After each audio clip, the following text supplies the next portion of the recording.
Salam les refs, bien, ici le Strauss, et comme annoncé dans la vidéo review que je vous conseille d'aller voir si c'est pas déjà fait, on se retrouve aujourd'hui pour parler de mes personnages préférés dans Tower of God. Ça va être un classement full subjectif, basé que sur mes préférences, donc il y aura forcément énormément de biais dans tout ça.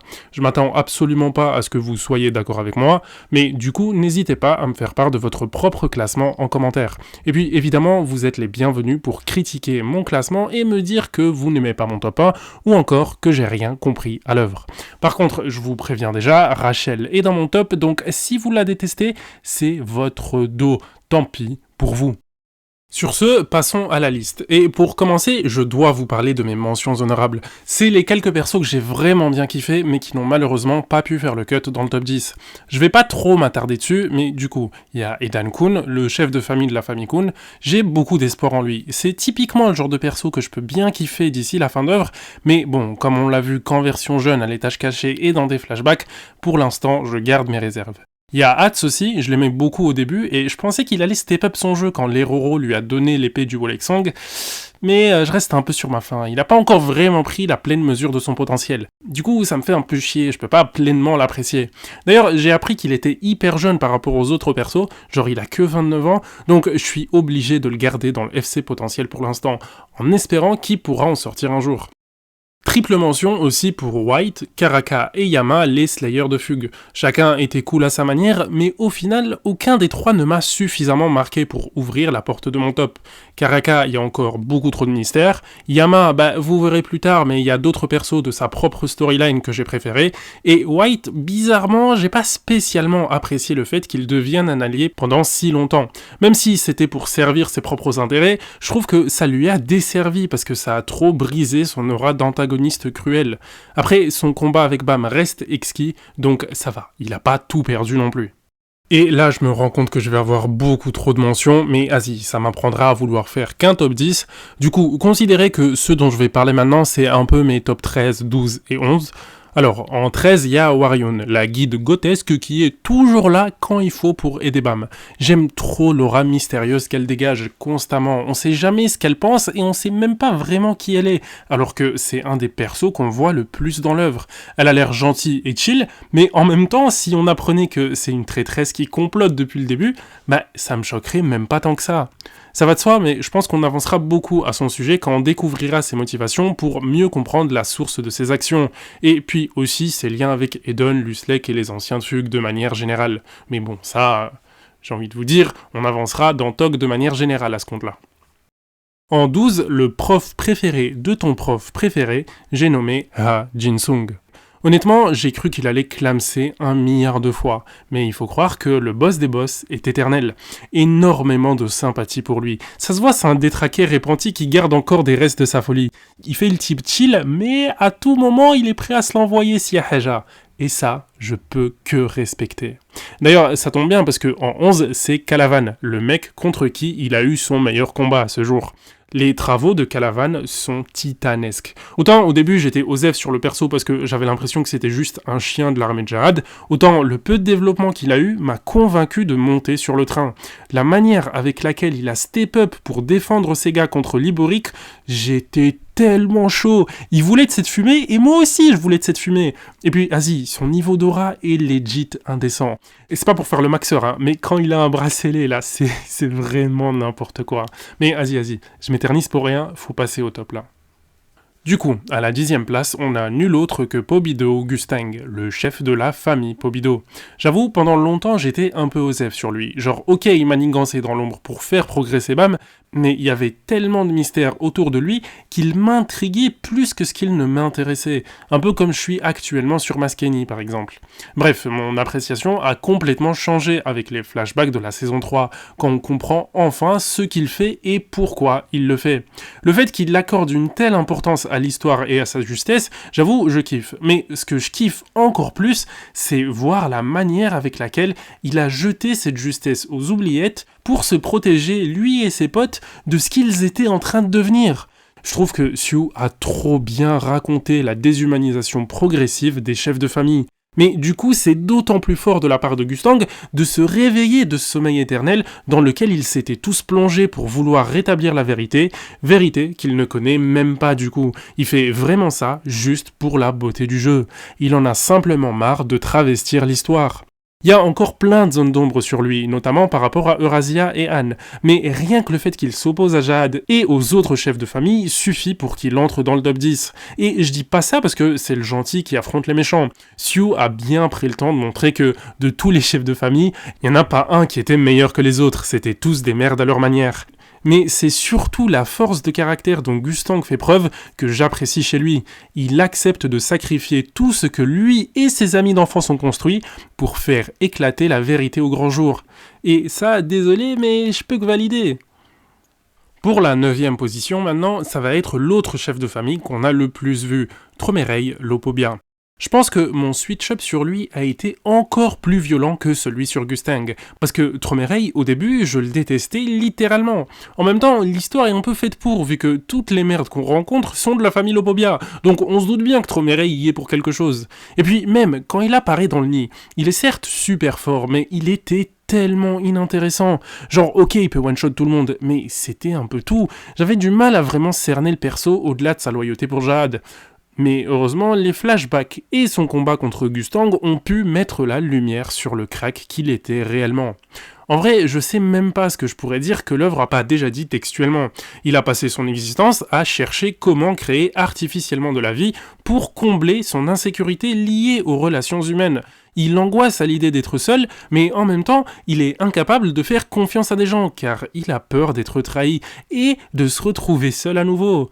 Là, si vous l'avez pas remarqué, c'est le serpent qui se mord la queue. Surtout qu'au final, sa peur de la solitude a fini par l'isoler de tout le monde, que ce soit sa famille, ses amis ou même sa femme, qui l'a quitté de la manière la plus brutale possible. Je pense que mon seul regret sur le déroulement du perso qu'a fait Xiu, c'est la dernière partie d'échecs qu'il a avec Gustang. Elle est excellente, mais je l'ai trouvée un poil trop explicite. Je suis convaincu que la scène aurait gagné à être un peu plus abstraite ou imagée. Mais bon, concrètement, le perso est grandiose de A à Z, et le plus fort du coup, c'est qu'on comprend encore mieux tout le flashback de Wang Wang et Yasracha qu'on avait lu plus tôt. Mais j'en reparlerai plus tard dans ce flashback, vous en faites pas. Bref, Tromerei, c'est du très très lourd. Et vu comme j'ai kiffé les deux seuls chefs de famille qu'on a vraiment vus, je me fais aucun souci pour le reste de l'œuvre. Xiu va tellement cook pour les autres, j'ai déjà très très hâte. Ok, place au numéro 8 maintenant, Urek Masino, ou comme dirait Mega, le Michael Jordan de la tour. Déjà, au cas où vous seriez pas au courant, il y a un spin-off sur lui qui sort en ce moment, donc hop, branchez-vous dessus, il y a clairement pas assez de monde qui en parle dans la sphère francophone, c'est pas normal. Pour l'instant, il y a une trentaine de chapitres, et tout semble indiquer qu'on aura des révélations de dingue sur l'univers étendu de Tower of God. Mais enfin, revenons à notre héros Urek dans l'histoire principale. En fait, il est pile dans l'archétype Strongest qui fait beaucoup parler en ce moment, avec Sinbad et Gojo notamment. Mais au-delà du fait d'être le plus fort, le plus marrant avec ce mec, c'est qu'il est rentré dans la tour sans faire exprès, et il arrête pas de chercher un moyen d'en sortir depuis. Genre, tout le monde se bat pour aller le plus haut possible et accomplir ses rêves, mais Urek, il en a rien à faire de tout ça. Lui, il veut juste se casser de cette prison qui lui paraît infinie. Du coup, ça le rend forcément hyper rafraîchissant dans l'histoire, mais en même temps, c'est un facteur X de zinzin, parce qu'il fait littéralement ce qu'il veut sans suivre aucune règle établie. Tout simplement, parce qu'il est trop fort, personne ne pourrait lui imposer de règles de toute manière. Mais je pense que ce que je kiffe le plus chez lui, c'est juste qu'il est profondément gentil. Genre, ça se voit, c'est un bon. Même s'il est plus fort que tout le monde, tant que personne ne le provoque ou ne lui manque de respect, il va juste vivre sa vie pépère dans son coin, sans jamais prendre les gens de haut. C'est juste un mec chill au final. C'est le mec qui veut faire sa traîne même un an après. Maintenant, pour la 7ème place, on va parler du protagoniste. Alors, j'ai déjà un peu parlé de lui dans la vidéo review quand j'expliquais son évolution par rapport au système, et clairement, c'est ce qui est le mieux réussi à mes yeux chez ce personnage. Le voir lutter et grandir dans ce monde qui lui était si étranger au début, c'est à la fois hyper louable et super impressionnant. On sent qu'il gagne en maturité au fur et à mesure de l'histoire. À chaque nouvel arc, il prend conscience de nouvelles réalités sociales autour de lui. Mais malgré cet éveil progressif, la base même du perso, elle ne change jamais. Il fait tout son possible pour protéger ses proches. Et j'avoue, au début, j'avais un peu du mal avec ça. J'arrivais vraiment pas à supporter Bam, je le trouvais tellement chiant et inintéressant. Genre, ok, son potentiel était dingue, mais niveau personnalité, c'était le néant. Je veux bien admettre qu'il connaissait rien du monde à part Rachel, mais waouh, le calvaire que c'était de suivre l'histoire à travers lui, surtout quand il était dans sa phase groupie de Rachel là, c'était insupportable.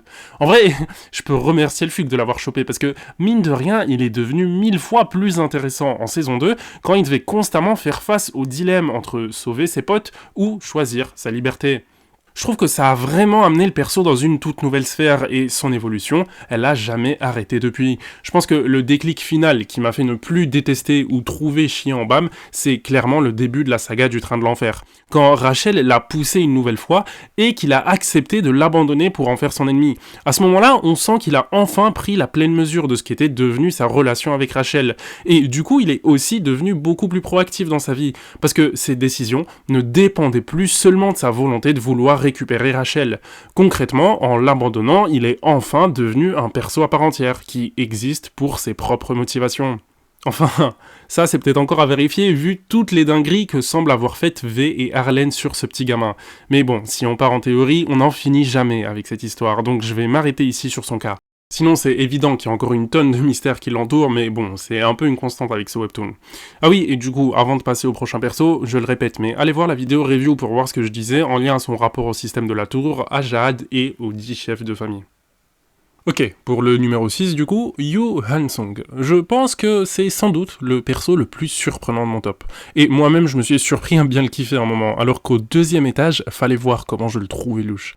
D'ailleurs, je me rends compte qu'il y a beaucoup de persos dans mon top que j'aimais pas spécialement au début, parce que je les trouvais juste pas si cool que ça. Mais au final, avec le temps, et surtout du temps d'apparition, on a appris à mieux les connaître, et forcément, j'ai pu mieux les apprécier. Typiquement, Han-sung, son problème, c'est qu'il cache trop de trucs. Déjà, à l'étage des tests, c'était cramé qu'il était pas net le mec. Mais la scène qui m'a le plus retourné le cerveau, moi, c'est quand il réussit à négocier sa survie auprès de Tromerei. Donc, quand le chef de famille débarque dans le nid et qui s'apprête à tuer tout le monde, Han-sung lui parle d'un contrat d'immortalité et d'une connaissance commune, que certains théorisent comme étant le chef de la famille Endolok, ce qui est pas déconnant vu que Tromerei parle d'un ami à lui et que les seules personnes qu'il considère comme amis, c'est les autres chefs de famille. Du coup, à ce moment-là, Han-sung réussit à négocier sa survie. Je trouve ça fou la profondeur des connaissances du mec, que ce soit des connaissances théoriques en mode sur l'histoire du monde, ou même des connaissances physiques, genre des personnes quoi. Et j'ai même pas encore parlé de ces données à l'étage caché, qui ont vraiment bien carry Bam et sa team. En fait, il est à la fois très mystérieux et en même temps assez simple à cerner. C'est trop bizarre comme combinaison. Genre, on n'a aucune idée de l'étendue de ce qu'il sait, pourtant on a vu dans le petit flashback qui racontait sa rencontre avec Evankel là, qu'il a des résolutions et des principes hyper solides. Et ça, je suis désolé, mais c'est typiquement le genre de perso que je surkiffe. C'est aussi pour ça d'ailleurs que je suis un peu passé à côté du perso d'Evankel.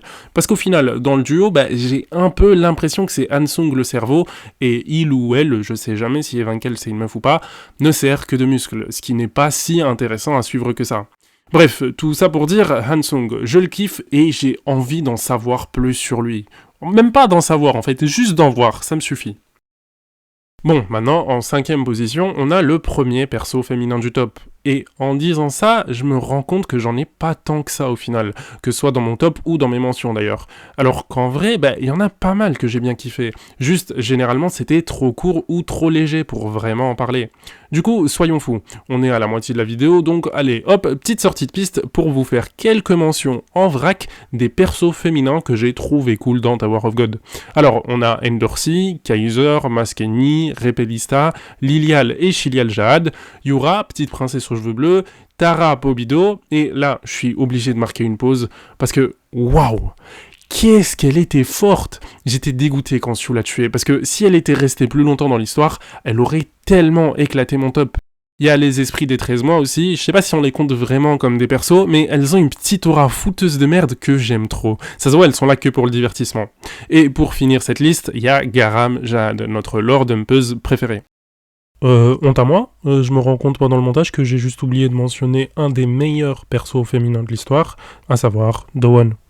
Bon, au final, avec tout ça, j'ai toujours pas dit qui était mon numéro 5, mais vous l'avez sans doute déjà deviné avec les noms que j'ai pas dit.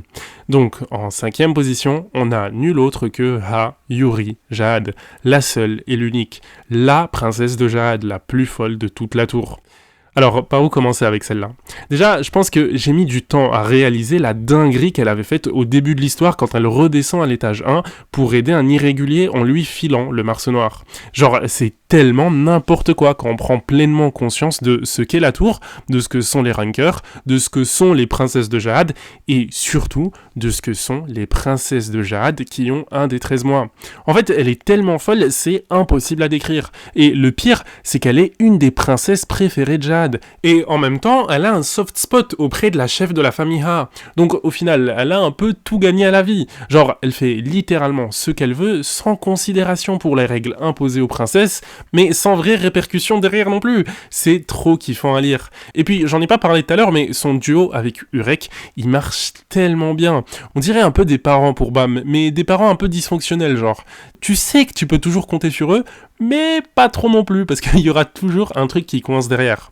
Ce côté princesse rebelle de Yuri, il lui va à la perfection. Et d'ailleurs, j'en parlais avec des potes, mais elle a un peu volé tout le jus d'Endercy à ce niveau-là.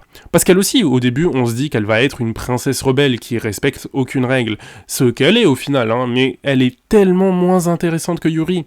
Genre, plus l'histoire avance, et plus elle est réduite à n'être qu'un Uber bonbon, quoi. Alors que Yuri, c'est tout l'inverse. Plus l'histoire avance, et plus les dingueries qu'elle fait, elles sont énormes. Je me demande quand même ce que Xiu veut faire avec elle par rapport aux 13 mois. Parce qu'on a vu qu'elle avait réussi à en activer 2 en même temps, mais elle avait complètement perdu le contrôle. Donc je sais pas s'il veut qu'elle parvienne à réunir les 13, ou si ce sera le rôle de Bam pour aller au 135e étage. Il y a aussi toute la pseudo-rivalité avec Masqueni, et le pari qu'elles avaient fait d'ailleurs, mais bon, encore une fois, voilà, c'est Xiu, il aime trop teaser sans jamais rien dire, donc on n'a aucune idée de ce qui va se passer. Bref, en tout cas, Yuri c'est le divertissement pur, et je sais que je pourrais toujours compter sur elle pour rendre l'histoire exceptionnelle. Ok, on avance bien et on approche du top 3. Alors pour la 4ème place et la médaille en chocolat, ça va être Wang Nanja. C'est peut-être aussi le moment de préciser que je prononce les blazes un peu au pif depuis le début, donc à tous les coups ça fait 20 minutes que je dis n'importe quoi. Mais vas-y, je fais au mieux, soyez indulgents s'il vous plaît. Du coup, Wang Nan, le futur roi de la tour. Je dis pas ça pour rire, j'y crois totalement. Il apparaît pour la première fois au début de la saison 2, et littéralement, on nous le présente via son rêve dans un dialogue interne, qui est de devenir le roi de la tour. La vérité, je crois que c'est un des seuls fous de la tour qui pense sincèrement pouvoir remplacer Jade. Je sais pas si on se rend compte du niveau d'élu qu'il faut atteindre pour avoir ce genre de rêve. Et le pire, c'est qu'il m'a convaincu. Maintenant, même moi, je pense qu'il en est capable. Bon, faut dire que le fait qu'il soit lié au roi d'une certaine manière, ça aide pas mal à rendre ça un peu plus envisageable que si ça avait été un random. Mais en vrai, avant même d'en arriver là et de voir tous les trucs en lien avec la bague et le quartier rouge, je kiffais déjà le perso, juste parce que c'est un excellent leader. Il est assez vif d'esprit, mais surtout, il a toujours été prêt à tout pour avancer avec ses compagnons. La différence quand c'est devenu lui le prota pendant quelques chapitres, waouh, j'avais l'impression de revivre tellement il était 1000 fois plus cool à suivre que Bam. C'est juste dommage qu'on l'ait pas vu en saison 3, parce que sa perf et sa montée en puissance en saison 2, c'était du très grand art. Parce que, en vrai, si on est ça pendant 2 secondes, la team pour sauce aigre douce, là, elle était pas folle, quoi. Mais heureusement, il y avait Wang Nan pour carry, du coup, parce que lui, au moins, il avait du répondant. En fait, c'est un peu comme ce que je disais sur Hansung. C'est pas spécialement les persos les plus forts du verse, mais ils ont une telle résolution pour atteindre leurs rêves qu'ils sont prêts à tout, ce qui les rend forcément hyper cool à suivre. Typiquement, Wang Nan, il a pas hésité à s'allier avec Rachel, alors qu'elle et White venaient de tuer Arc, Plater et Prince, mais il a capté que c'était une vraie bonne opportunité pour pouvoir sauver la gamine de son équipe, là, dont j'oublie tout le temps le nom, mais surtout pour pouvoir continuer de monter la tour, qui est son objectif final. Genre, il est capable de faire de vrais sacrifices pour avancer, et ça, ça force le respect. Je vais même pas trop m'attarder sur tous les bails autour du prince de Jade, du quartier rouge, ou encore de Karaka. Parce que, en vrai, c'est juste partir en théorie pour rien. Mais voilà, on va dire que cette partie de mystère contribue à me faire kiffer le perso comme il faut. D'ailleurs, il a longtemps été top 3 dans mon classement, avant que quelqu'un ne vienne foutre la merde dedans. Mais bon, on reparlera de ça au numéro 2. Parce qu'avant, on doit parler de la vraie princesse de cette histoire. Elle vient pas d'une des grandes familles et elle a pas de sang de jade, donc elle a pas de force physique extraordinaire. Et puis, elle a pas non plus un visage particulièrement beau, elle se décrit elle-même comme étant plutôt laide. Mais elle a un truc que personne ne lui enlèvera et pour lequel elle est même prête à tuer. Au final, elle a ce qu'il y a de plus précieux au monde. Un rêve. Juste ça. Un rêve, celui de voir les étoiles. J'imagine qu'avec ça, vous avez très bien compris à qui je faisais référence. Rachel est numéro 3. Franchement, il y a tellement de trucs à dire sur elle. Et en vrai, si vous pensez que c'est une merde humaine, ok, j'entends, parce que c'est pas les arguments qui manquent. Oui, elle a poussé Bam 2 fois. Oui, elle a voulu le tuer. Oui, elle a essayé de tuer Khund. Oui, elle a fait semblant de plus pouvoir marcher. Oui, on peut monter un dossier grand comme la tour de toutes ces actions merdiques. Mais mon problème avec ça, c'est qu'au fond, elle reste juste une régulière comme les autres, au sens premier du terme, c'est-à-dire qu'elle cherche juste un moyen de grimper la tour.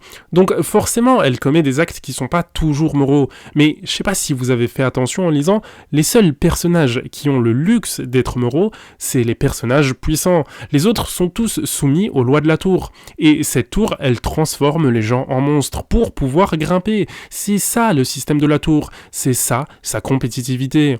Et dans ce système, pour moi, Rachel, elle est exceptionnelle, parce que c'est évident qu'elle n'a pas la force pour monter de manière juste. Pourtant, elle trouve toujours un moyen pour s'en sortir, peu importe lequel, et peu importe la bassesse à laquelle elle doit se réduire pour y arriver. Et ça me fascine qu'elle fasse tout ça juste pour voir les étoiles. Genre, son rêve, il est presque idiot. Mais en même temps, je peux pas m'empêcher d'éprouver une forme de respect et d'admiration envers ce rêve. Parce qu'au final, qui n'a jamais voulu admirer un ciel étoilé? C'est juste hyper beau. Donc oui, je comprends qu'une fille qui ait été bercée par ce genre de récit veuille voir les étoiles de ses propres yeux. Et à ce propos, ça peut paraître bizarre, mais en vrai, je trouve que sa relation avec Bam est pas si intéressante que ça pour le moment. Enfin, elle l'est, mais disons qu'elle est plus intrigante qu'autre chose, vu qu'on ne sait quasi rien de leur vie avant qu'ils ne deviennent des réguliers. Du coup, c'est compliqué de se projeter et de vraiment spéculer sur leur relation. On sait trop peu de choses à mon goût. Surtout que c'est assez évident qu'il y a un déséquilibre énorme au niveau des informations dont ils disposent, vu que Rachel était au courant pour Arlen, là où Bam a dû attendre que Garam lui raconte sa naissance. Du coup, ouais, c'est un peu compliqué de vraiment jauger le truc. D'ailleurs, en parlant d'Arlen, il y a clairement une filiation entre elle et Rachel, vu que cette dernière a littéralement repris son rêve. En fait, quand on y pense, Rachel on dirait un peu une fangirl d'Arlen, et c'est d'autant plus cramé quand on se rappelle qu'à l'étage caché, elle avait transformé ses données pour avoir l'apparence d'Icarus, qui est probablement une sorte de représentation d'Arlen. C'est pas vraiment confirmé, hein, c'est mon interprétation, mais la manière dont Icarus apparaît dans l'histoire et la relation qu'elle semble avoir eue avec V, ça ressemble quand même vachement à ce qu'on sait d'Arlen. Après, le problème avec tout ça, encore une fois, c'est qu'on sait pas vraiment comment Rachel est au courant de toutes ces histoires. Donc à tout moment, elle est au courant d'une fausse histoire ou un truc dans le genre. Toujours est-il que c'est suffisamment vrai pour elle pour qu'elle y dédie toute sa vie, vu qu'elle a littéralement choisi d'entrer dans la tour pour pouvoir suivre la voie d'Arlen, et ainsi voir les étoiles. Au final, on sait pas grand chose du perso, si ce n'est son rêve, et pourtant, rien que ce petit élément, il a déjà causé tellement de choses dans l'histoire, et tellement de débats dans la communauté. Quand j'y pense, je trouve ça vraiment fascinant. Elle est géniale comme perso, et le fait qu'elle soit si normale, malgré qu'elle soit une irrégulière, ça lui ajoute tellement de prestance à mes yeux. Enfin bref, Rachel est numéro 3, et franchement, j'aurais du mal à prendre au sérieux un top où elle est même pas dans les 10. Ok, maintenant passons au numéro 2, celui que j'ai le plus teasé à travers toute la vidéo, le perso qui a eu l'ascension la plus fulgurante parmi tous, Lopobia Yasracha. Je vais essayer de pas trop maxer à son sujet, mais je garantis pas que je vais réussir. En fait, lui, c'est trop particulier. Déjà, case 1, première apparition, j'ai trop kiffé le chara-design. Sa nonchalance là, comment il était posé au calme sur son chat, tu sens qu'il pue les problèmes. Maintenant, le plus choquant, c'est même pas ça, c'est quand il affronte Yama. Parce que à ce stade, on a vu que le pouvoir de Yama, il était tellement puissant que concrètement, il était affecté par le Shinsu d'aucune personne qui avait peur de lui. Et vu qu'il était bien effrayant dans son genre, il semblait limite intouchable, Yama. Jusqu'à ce qu'il pop devant Yasracha. Et là, il a vu la vie en vrai, hein, moi je vous le garantis. Yasracha l'a cloué sur place. C'était humiliant pour lui. Pour la première fois de l'histoire, on a vu Yama avoir peur de quelqu'un. C'était trop impressionnant. Ok, donc première impression, check. Maintenant, fallait aussi tenir sur la longueur. Et que dire, franchement, autant j'ai eu du mal avec l'arc du Nid que j'ai trouvé un peu trop inégal par moment, autant si je devais retenir qu'une seule chose de cet arc, ce serait ce foutu personnage. En fait, Sue, il a commencé à le développer avant même de le faire interagir dans l'arc, juste avec les flashbacks de ses lieutenants, qui étaient eux-mêmes exceptionnels. J'avais dit que je voulais pas maxer, mais wesh, comment c'est possible de rendre des randoms, dont j'ai déjà oublié le nom, aussi intéressants? Parce que oui, j'ai peut-être oublié leur nom, mais j'ai vraiment pas oublié leur histoire.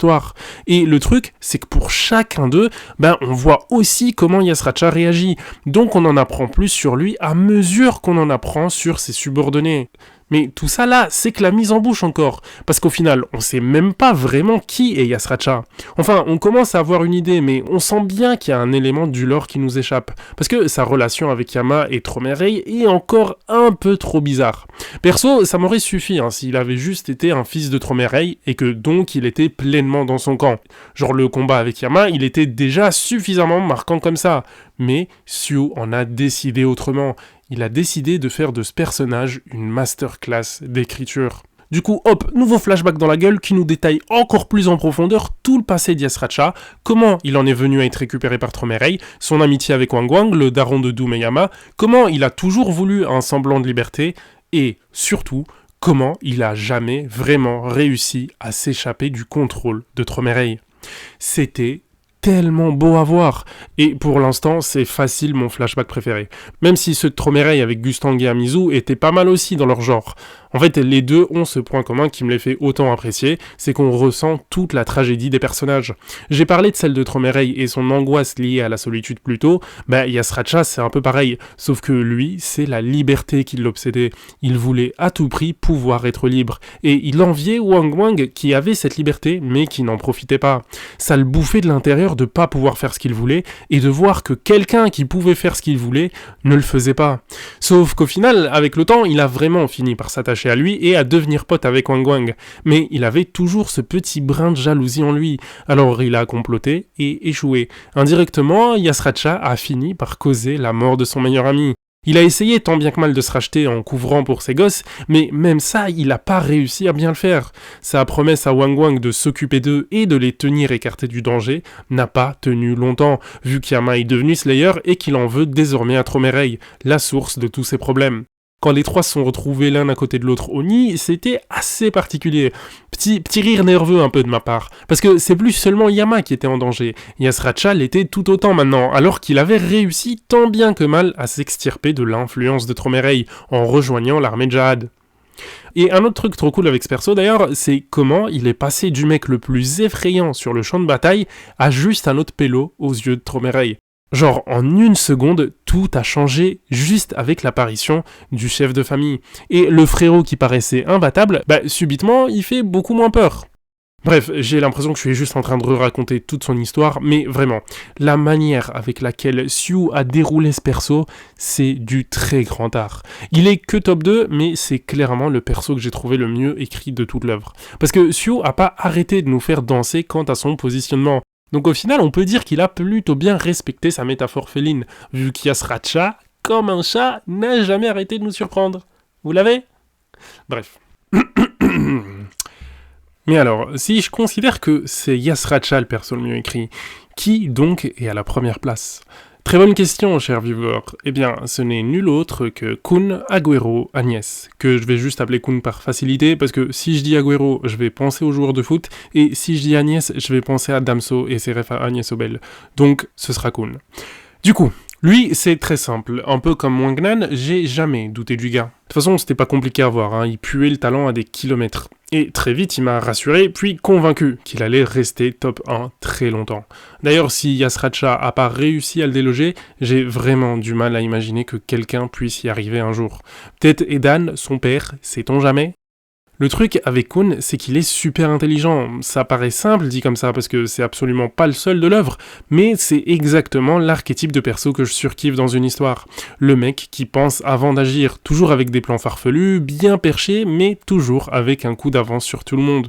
Il est juste kiffant à lire, et heureusement qu'il était là pendant la saison 1, parce que s'il fallait compter sur Bam ou Rak pour maintenir mon attention, je vous cache pas que j'aurais drop très vite ce truc. Je pourrais revenir en détail sur chacun de ces moves, mais ce serait même pas si intéressant. Parce que déjà, il y en a beaucoup, et puis surtout, c'est beaucoup plus cool à lire qu'à re-raconter. Par contre, ce que je peux faire, c'est vous parler de la relation qu'il a avec Rachel. Parce que autant je disais que la relation Rachel-Bam était un peu mid pour l'instant, autant la rivalité Rachel-Kun, elle est exceptionnelle. Et ça a commencé dès la fin de la saison 1, quand Kun a décidé de team up avec elle pour monter la tour. Il savait que ses jambes allaient très bien et elle jouait juste la comédie. Il avait compris qu'elle l'avait trahi et qu'elle avait piégé Bam, mais en même temps, il se voyait pas encore trahir la volonté de son meilleur pote. Donc il a juste gardé son ennemi le plus proche possible. Et à côté, Rachel était déjà elle aussi en train de fomenter son plan pour s'évader après qu'elle ait infiltré son équipe de l'intérieur avec ses deux mates. Et plus l'histoire avançait, plus leurs relations se dégradaient, et plus ils devenaient des ennemis mortels. Le pire, c'est qu'on sait que Kun est infiniment meilleur qu'elle, que ce soit en tant que porteur de phare, en tant que stratège, au niveau de la force physique, au niveau de tout en fait. Je vais pas commencer à tout énumérer, il y a vraiment pas un domaine où Rachel rivalise avec Kun. Pourtant, il arrive jamais à la tuer, parce qu'elle est toujours trop bien entourée, ou alors juste l'occasion ne s'y prête pas, parce que d'autres choses sont prioritaires. Et c'est en partie ça qui rend la relation si cool. Genre, ça se voit qu'elle est déséquilibrée, mais Rachel tient bon quand même. Elle s'accroche à tout ce qu'elle peut, et au final, quand on regarde bien, elle lui a limite fait plus de mal que l'inverse. Que ce soit en tuant son coéquipier, ceux de Bam, en flinguant les jambes de Speedy Gonzalez, ou même en l'ayant presque tué lui à l'étage caché. Elle veut sa peau, et pour ça, elle est prête à tout. Alors que Kun, il lui a pas fait grand chose au final. Genre, peu importe le jeu, on sait qu'il la battra toujours. Mais en même temps, il sera jamais assez proche d'elle pour pouvoir porter atteinte à sa vie. C'est pour ça que malgré le déséquilibre évident entre les deux, leur rivalité reste super intéressante à suivre. Je pourrais aussi parler de sa relation avec son père, avec sa sœur, avec Maria, de comment il carry le trio Raccoon Bam, de son alliance avec Wang Nan, de ses qualités de leader, de son pouvoir de glace trop stylé, de son pouvoir de flamme trop cheaté, mais en vrai, le plus cool à mes yeux, ça reste juste le fait qu'il soit super intelligent. Même si on a vu que cette confiance en son intelligence pouvait lui jouer des tours, notamment contre Tromerei. Bref, Kun Agüero Agnès est mon personnage préféré de Tower of God. Et voilà, avec ça, je clôt mon top 10 des personnages de Tower of God. J'espère que vous aurez kiffé. Encore une fois, n'hésitez pas à en discuter en commentaire, me dire si vous trouvez que je suis trop sévère ou trop indulgent avec certains persos. Et puis aussi, dites-moi quels sont vos personnages préférés de l'œuvre. Je vous renvoie à nouveau sur ma review si vous l'avez pas déjà vu. Et sinon, checkez les autres vidéos de la chaîne. Je vais commencer à faire d'autres vidéos top avec des thèmes un peu plus variés, donc pas juste sur les personnages que je préfère d'une œuvre, mais aussi plus sur des archétypes de persos à travers différentes œuvres. Ça devrait me permettre d'être un peu plus régulier sur la chaîne, je l'espère. Bref, c'était tout pour moi, j'espère que vous avez kiffé la vidéo. Si c'est le cas, un petit like, un petit commentaire, ça fait toujours plaisir. Sur ce, c'était le Strauss, merci d'avoir regardé, et à la prochaine.